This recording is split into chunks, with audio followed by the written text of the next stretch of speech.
Hi, welcome back to my channel.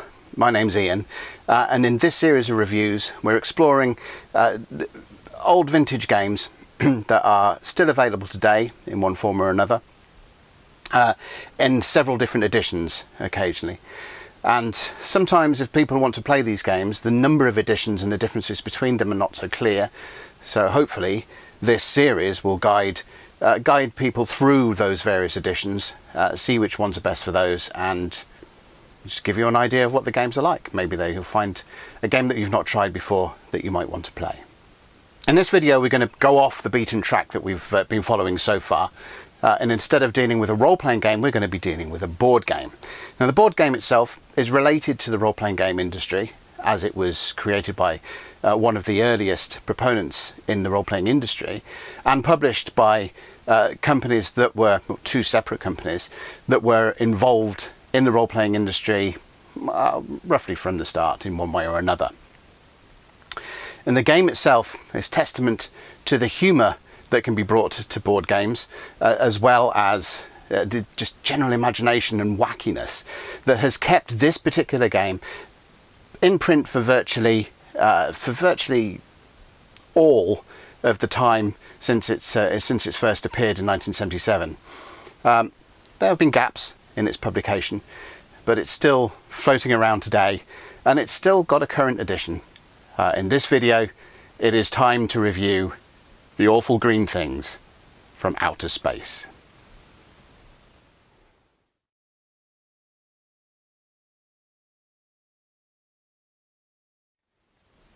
So, Tom Wham is a member of the moderate role-playing game royalty. Not quite up there with people that are much more famous, like Guy Jackson, Arneson, and so on, but certainly a key proponent in some of the areas that the role-playing game industry and the gaming industry took, especially during the 70s and into the 80s.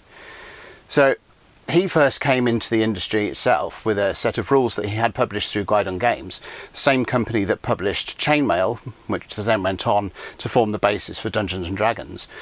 The game was called Ironclads. That was published in 1973.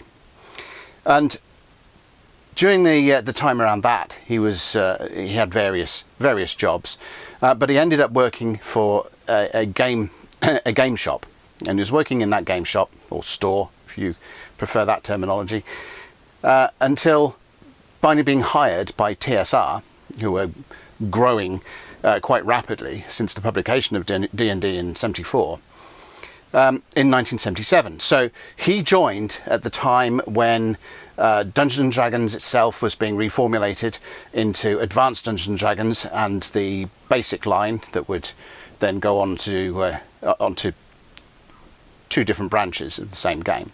Well, essentially the same game. And you can see his rise, or his movement within TSR, by looking at things he did. So he joined in 1977 as a member of the office, and then moved to the art department, and you can see his artwork in various of TSR's publications from the time. For example, he's a reasonably prominent artist within the Monster Manual, and there are some quite famous illustrations in the 1977 edition of the Monster Manual that belong to him. For example, the Mind Flayer, the Beholder, these iconic monsters that were published for the Advanced Dungeons and Dragons game. If you want to go and hunt down his artwork, then you can spot it by, usually in the bottom right hand corner of a piece, there is his initials, TW. It can be a bit of a treasure hunt if you want to kill a rainy afternoon or something. He really discovered his niche though with the publication in the pages of Dragon magazine of a game called Snit Smashing. Now this was published in issue number 10, all the way back in the Dragon's history, in 1977, October 77. And the game was a fairly simple hex encounter game, where you took it in turns to play the Snits and the Bolomus, and you just kept going. The interesting thing there was the artwork that was used was fairly cartoonish and wacky and fun, and the players themselves were invited into the scope of the humour of the game. You could name the snits yourselves. There was a big table in there, and you could, give each of the snits that you were creating in the course of the game silly names.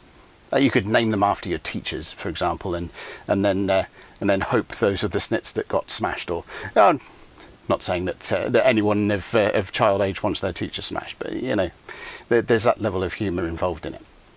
Now the humour was also in the rules. A couple of direct quotes from the rules themselves will kind of illustrate the sense of humour that Tom Wham was engendering here.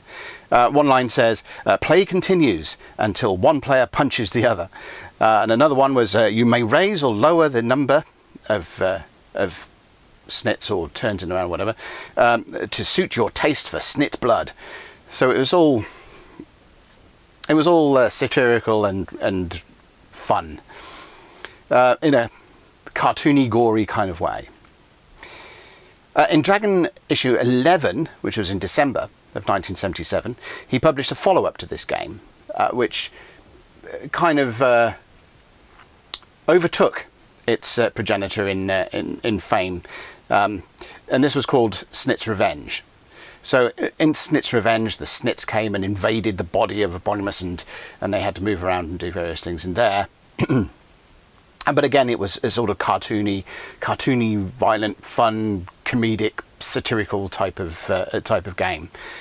Snit's Revenge would go on to be published as a board game by TSR in 1978.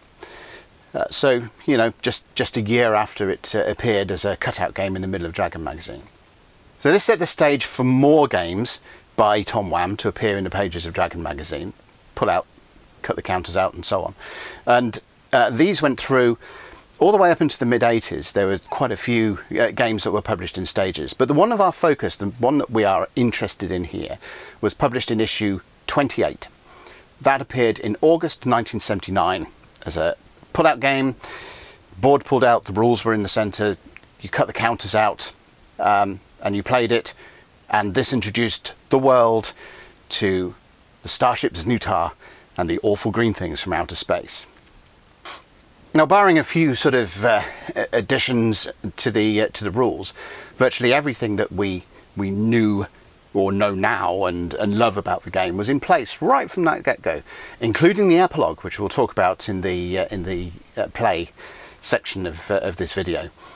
So virtually everything was in place right from that first edition of the game within the pages of Dragon magazine. And like they did with Snit's Revenge, TSR followed up the publication of Awful Green Things in the pages of Dragon magazine by publishing it in a boxed set format, board game format, in the latter stages of 1979, and then introduced a second edition of that game with some improved components in 1980. And that edition of the game, that second edition of TSR's game, lasted through from 1980 to 1982.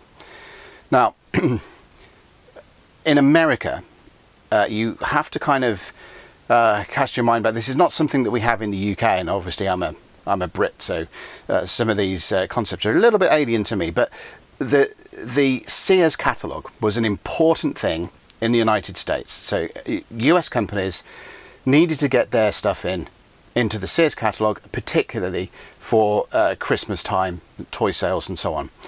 And if they didn't get their products in, then the products were not allowed or not picked up by the catalogue, then that represented a serious loss of revenue for that particular game, or a serious loss of sales for that particular game.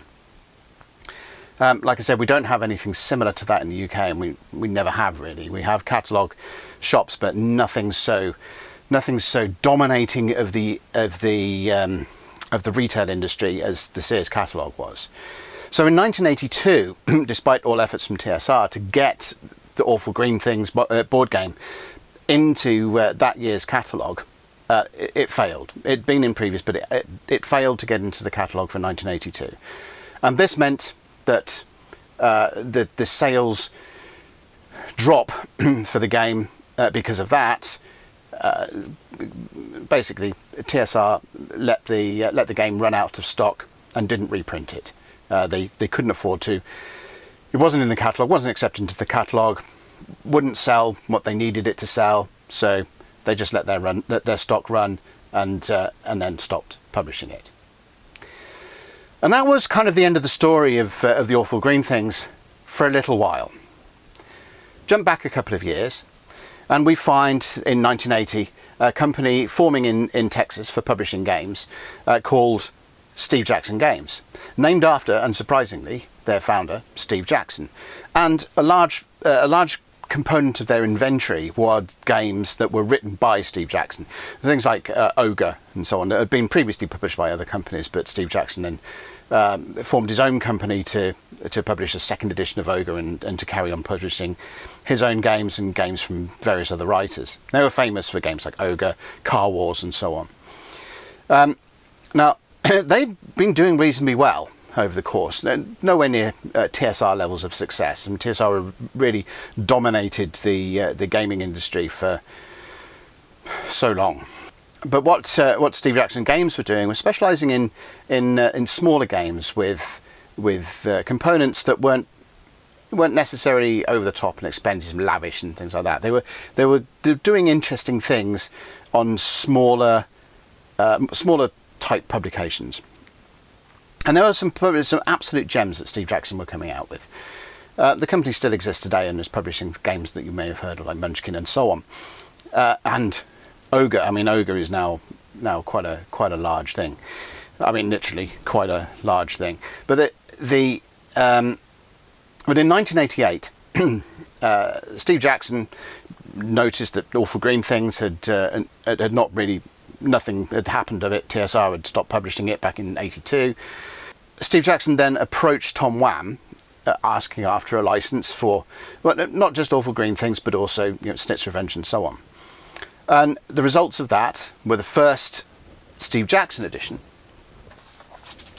Now this is obviously a UK version of it. The original US version was published in a green box, but this is the sort of format that Steve Jackson were putting things in. Car Wars originally came in this Ogre as well, little plastic pocket box, and these simple cutout cardboard paper maps and so on, and they did really well. They weren't expensive.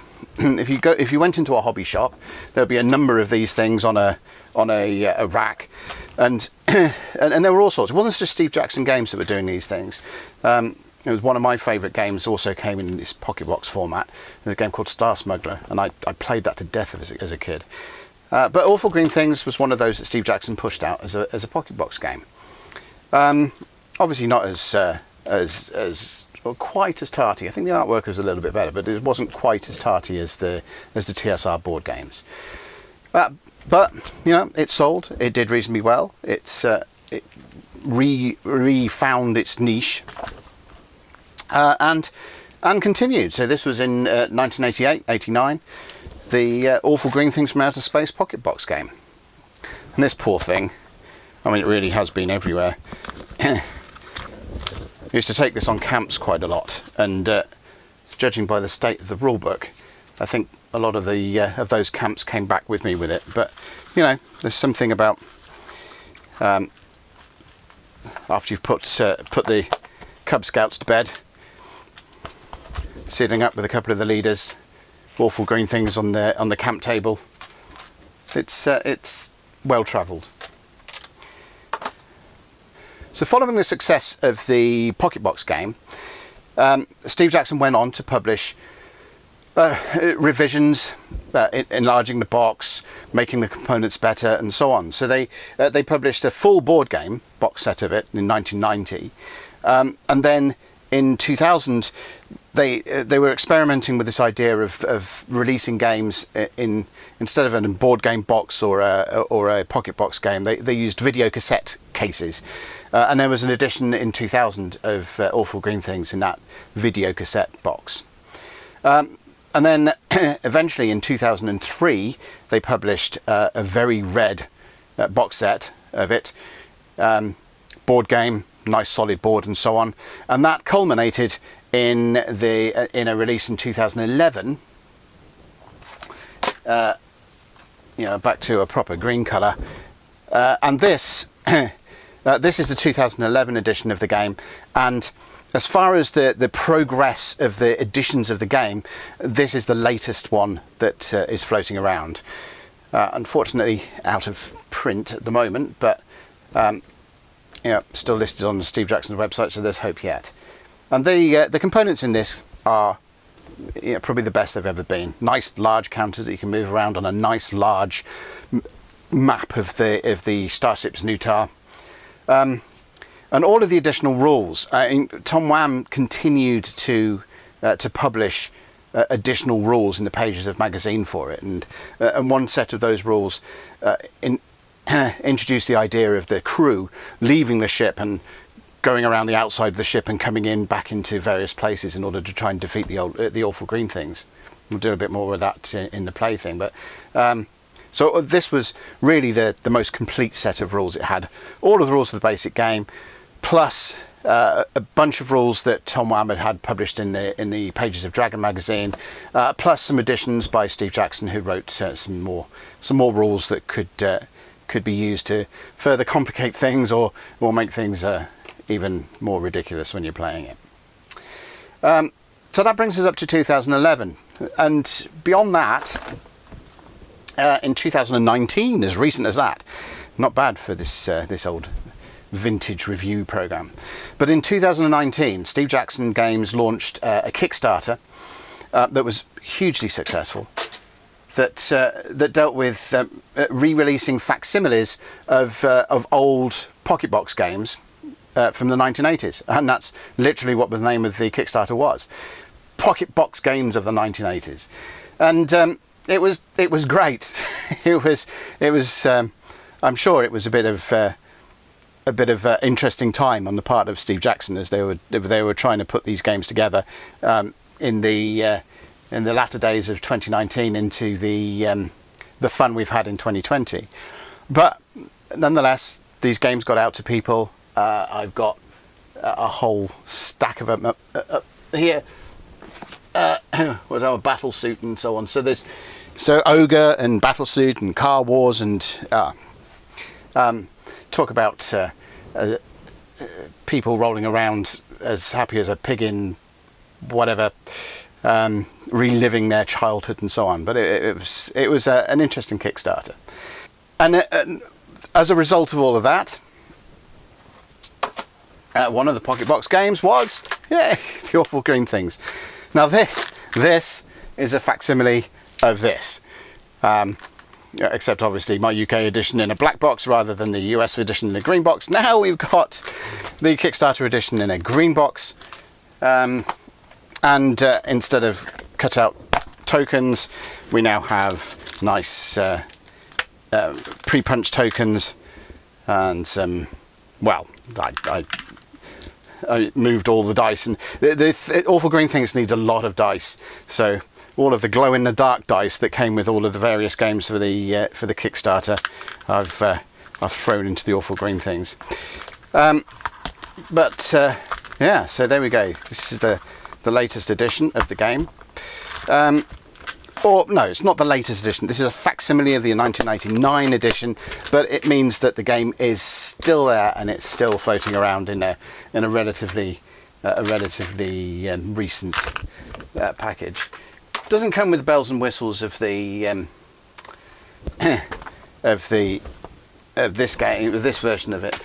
I mean, the edition this is a full color rule book with the full color rendition of the comic that explained the perils of the Snootar, the travels of the Snootar up to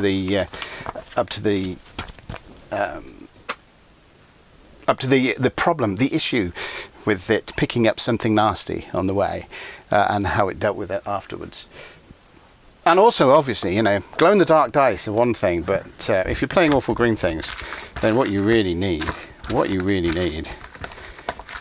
is obviously green dice. So yeah, that kind of brings us to a close of the history of Awful Green Things. In terms of editions, it really hasn't changed that much. The edition in Dragon is not dissimilar from the 2011 box set. Certainly not dissimilar from the 2019 facsimile of the 1988 edition. There are a few additions to it, a few nice little tweaks and additions of like I said, to make the game a little bit more interesting. Just add to it, just add some freshness and complications and just silliness. And history of Awful Green Things. That covers a fair span of time, but not really much happened to the game in edition wise.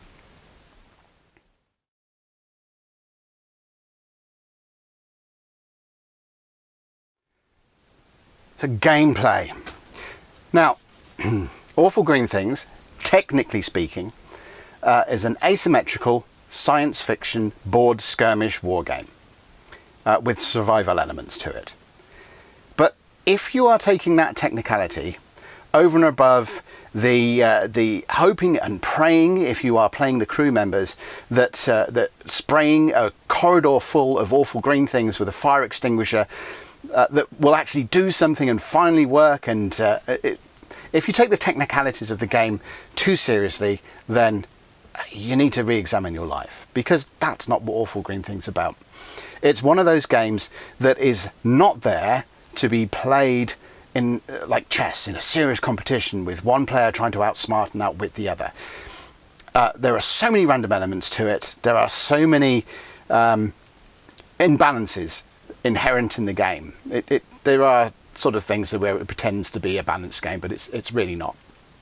And you play it for the fun of it. You play it for the narrative that unfolds between you as the crew desperately try and rid their spaceship of this green menace that is overtaking it, and where the awful green things do their best to just eat all the crew. That's the bottom line of the game. The board represents the good ship Snit. The terrain of the board is divided up into areas. You have restrictions in terms of the doors between various parts of the corridors and the rooms. So that's the basic it. It's a very simple open plan board with the spaces representing rooms and sections of corridor divided up by doors. One player takes the part of the crew, all of the crew members, and these range from the captain down to the cook, with Marines and the Marine Sergeant and various technical officers and so on, medical officer and nurses and all different aliens, which is nice because the concept of having different aliens taking up different roles on the ship means that these different aliens are different shapes and different colours. So the counters are really easy to see on the board. It's really easy to see which crew member aliens, not green aliens, but which crew member aliens are where, just by looking at, like, the Captain Yid is yellow, so, and a different banana shape to the medics that are more ovaloid and red and so on. So there is a clear identification in the counters, disguised as fun cartoons of different aliens. And these guys, they run around the ship. They try and pick up various objects that are lying around on the ship, like tins of food and knives from the kitchens and fuel from the fuel pods and welding torches from the machine shop and fire extinguishers and comm scanners and all various different objects relevant to the rooms that they start in, and then hope to heck that these things do something to the awful green things. The exact effect on the awful green things is determined randomly by picking counters out of a cup, or we just tend to use the box lid and put the counters upside down and pick them out as we go. And they can range from doing nothing up to having a chance to kill awful green things or stun them or explode them into fragments. Not a good thing, because then those fragments can grow into more awful green things. And so that's what the players do. The players run around picking up weapons, trying to experiment, see which weapons do what, the awful green things, throwing away weapons that don't work, trying to distribute weapons that do work into areas of the ship to hem the aliens in. For the aliens part, they move around trying to eat crew members. They have a grow phase, which is you can say that all of the eggs will grow to babies, or the babies will grow to adults, or all the adults will lay eggs.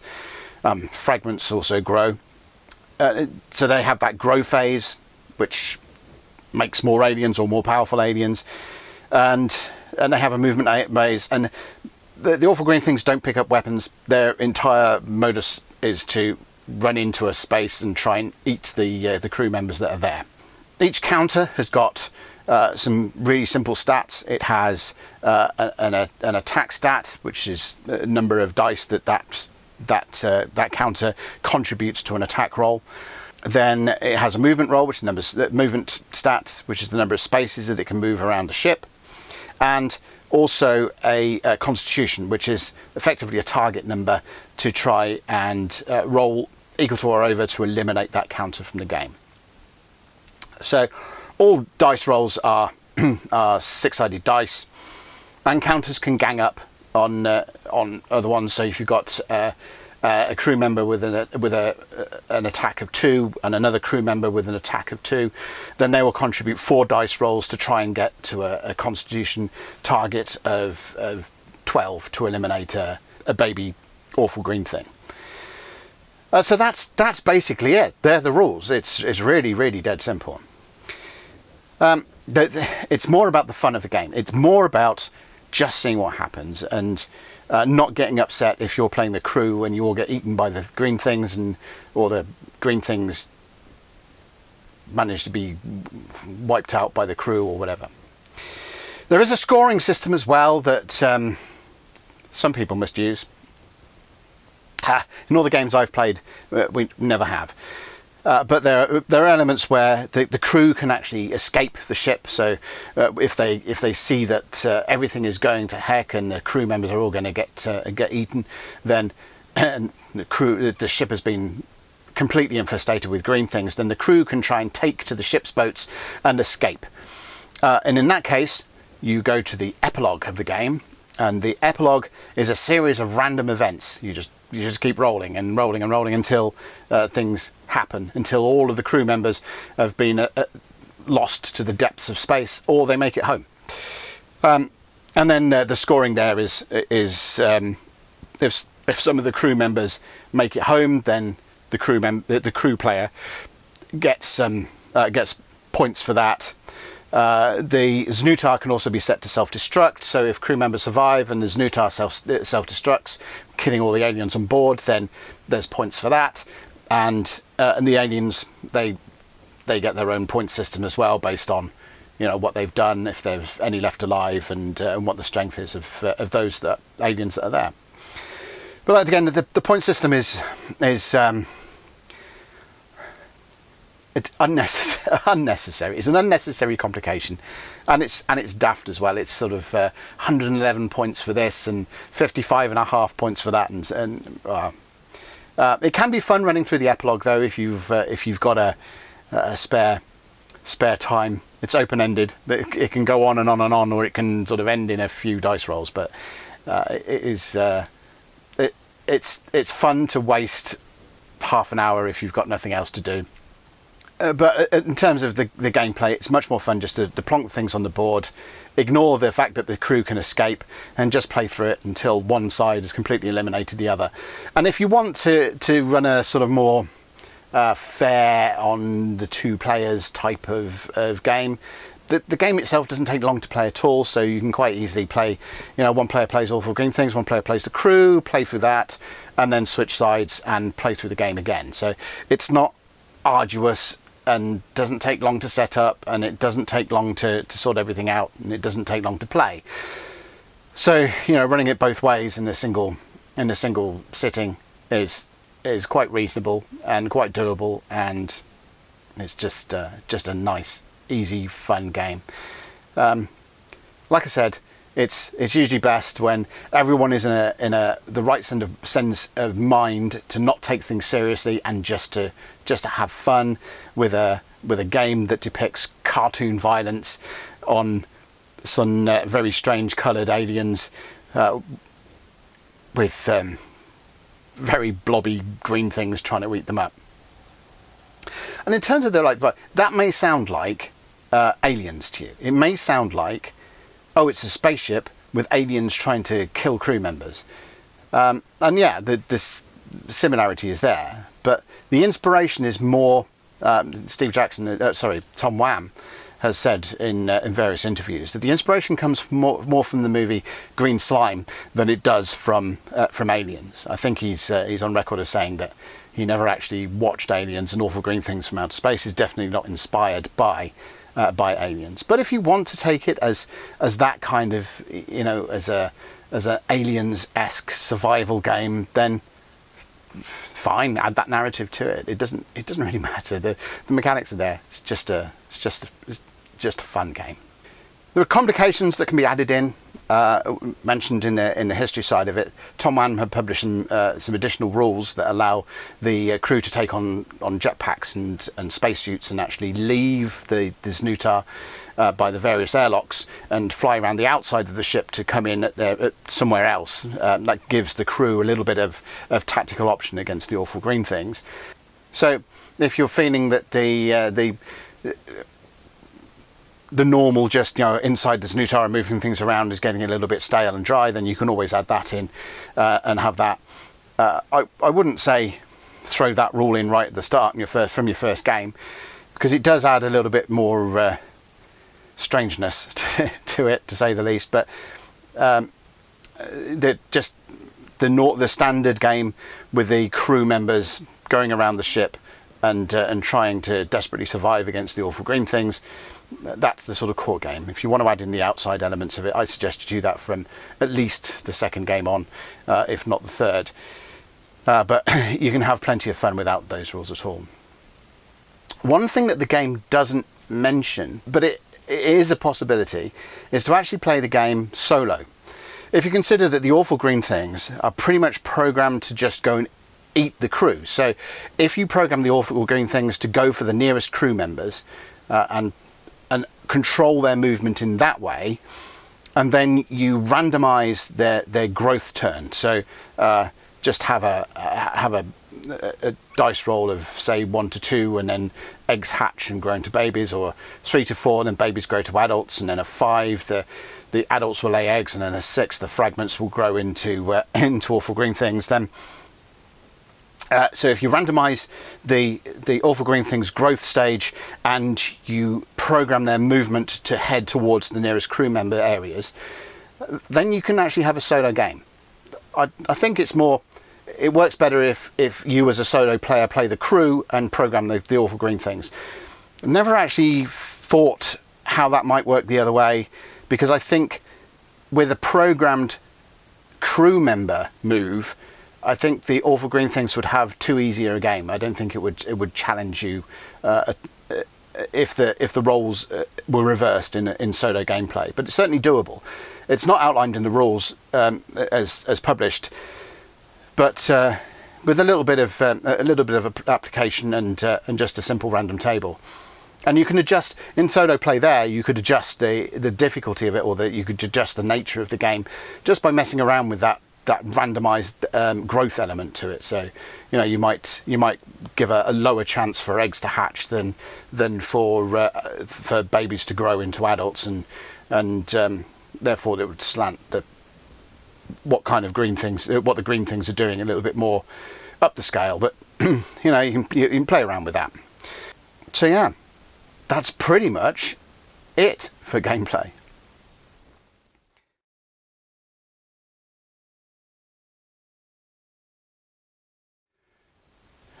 So reviewing this game, I think it's obvious, or maybe obvious from what I've talked about so far, that I just love this game to bits.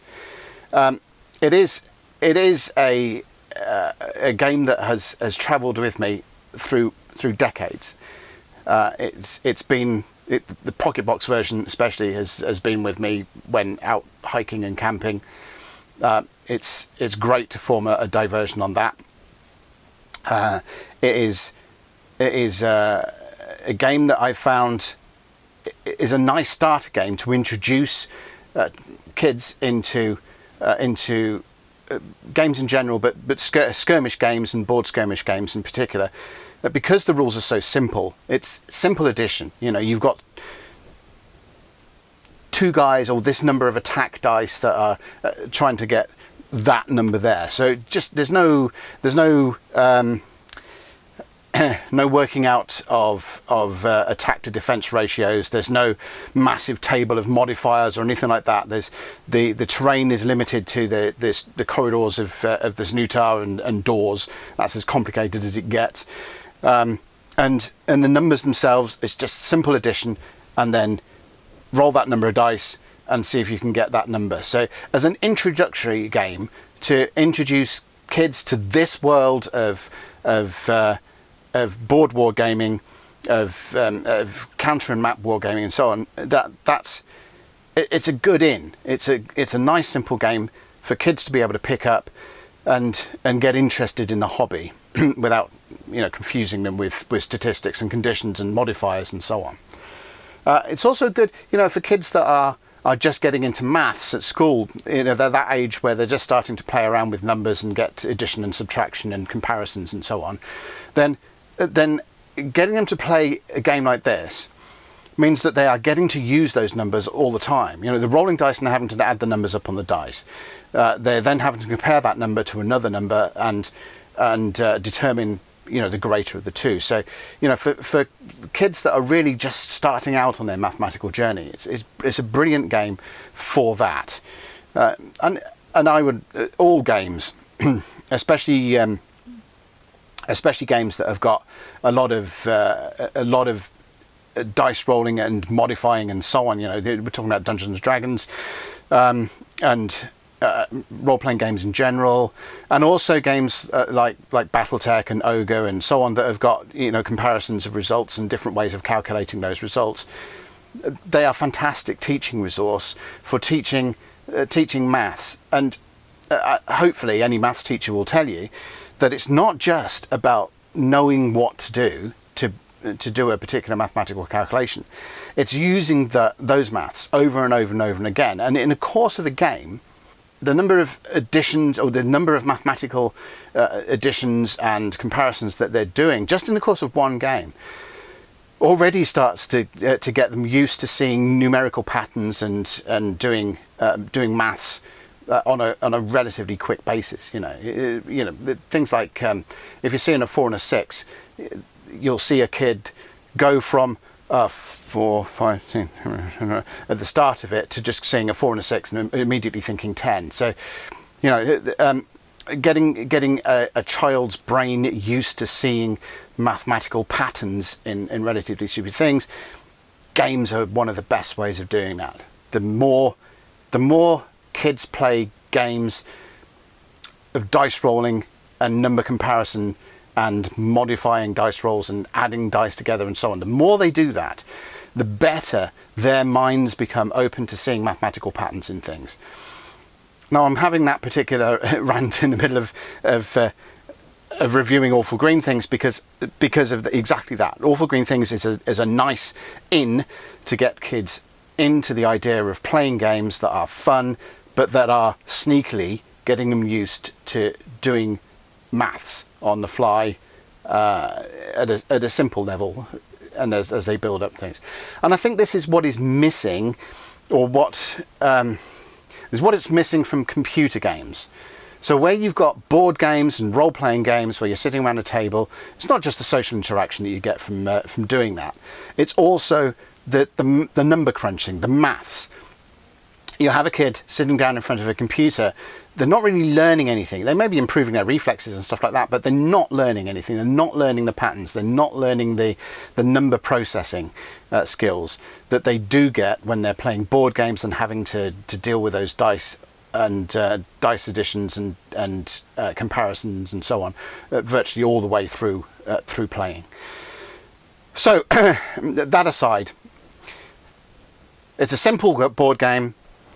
It's a lot of options to it.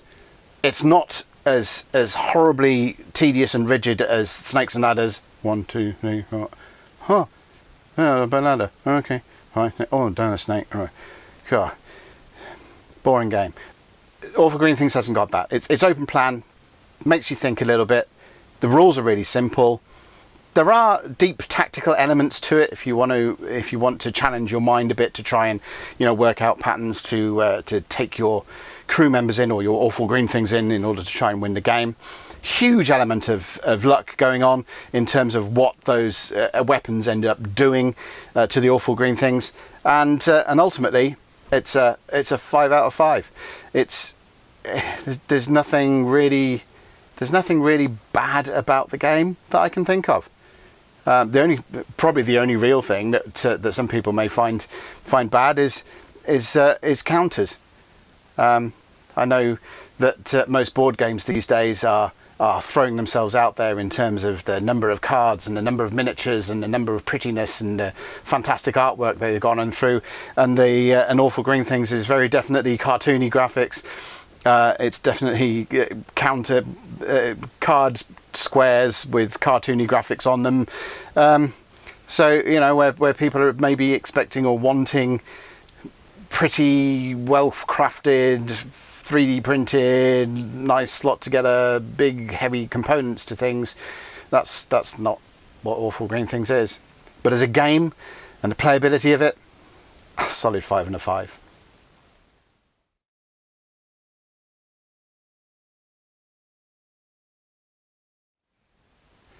So as far as the essentials go, I mean, I would urge people to try and hunt down a copy of this, but unfortunately it's currently out of print, and as at the time of this video, I did in researching it, I did sort of have a bit of a hunt around, and people are charging ridiculous amounts for it. I really hate it when people do that. So a new copy of what's called the 8th edition, the 2011 edition of Awful Green Things, if you can find it for a reasonable price instead of I think I saw $125 or some equivalent to that on Amazon, don't pay that much for it. Please don't pay that much for it. It just encourages them. But as a game, Steve Jackson still have it on their website as out of print or whatever, but the fact that they're still got it in their catalogue, hopefully that means that they may do another edition at some point. The 2019 Kickstarter edition, you might be able to find that floating around. Steve Jackson Games have made it, so hopefully they'll throw open at some of the games that they did all the tooling and boxes and components for as part of the Kickstarter. Hopefully they may go on and do retail versions of all of those games. So you may get the 1988 facsimile from the Kickstarter floating around in retail. At some point you may get another edition of the 2011 iteration of it at some point, but as of this moment in time, the game is currently out of print. It's awful. Awful and green. Have a look around eBay. With the usual confusion that comes with editions, it's nice to say that here is a game that doesn't suffer from that. It doesn't really matter if you pick up the TSR version of it, or you pick up the second-hand copy of Dragon where someone hasn't actually cut the game out of it yet, or if you've got either the first or second edition game of it, or an old 1989 copy of the game, or whichever. They're all pretty much the same game. Like I said, the main difference is whether you've got the outside the Znutar rules folded into it and the quality and type of components that are included in the game. But the game itself is going to be the same game. It's going to play the same way. There's the rules are too simple to do much in the way of modification of. So have a hunt and see if you can see what you can find.